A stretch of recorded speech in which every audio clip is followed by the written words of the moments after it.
సినీ ప్రస్థానం శ్రీలీల తన కెరీర్ను కన్నడ చిత్ర పరిశ్రమలో ప్రారంభించారు.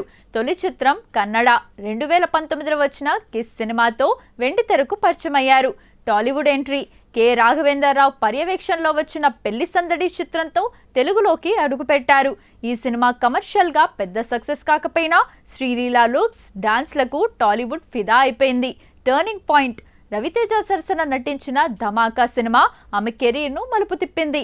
ఈ సినిమాలోని జింతాక్ చింతాక్ పాటలో ఆమె వేసిన స్టెప్పులు సోషల్ మీడియాను ఊపేశాయి. శ్రీలీల అతి తక్కువ సమయంలోనే స్టార్ హీరోల సరసన అవకాశాలు దక్కించుకున్నారు. ధమాకా, స్కంద, భగవంత్ కేసరి, బాలకృష్ణ ఇందులో ఆయన కూతురుగా కీలక పాత్ర పోషించారు. ఆదికేశవ, గుంటూరు కారం, డాన్సింగ్ క్వీన్. ప్రస్తుతం టాలీవుడ్ టాప్ హీరోయిన్లలో బెస్ట్ డాన్సర్ ఎవరంటే అందరూ శ్రీలీల పేరే చెబుతారు. ఆమె గ్రేస్, ఎనర్జీ ప్రేక్షకులను బాగా ఆకట్టుకుంటాయి. Multi talented. ఆమె చిన్నప్పటి నుంచే భరతనాట్యం నేర్చుకున్నారు.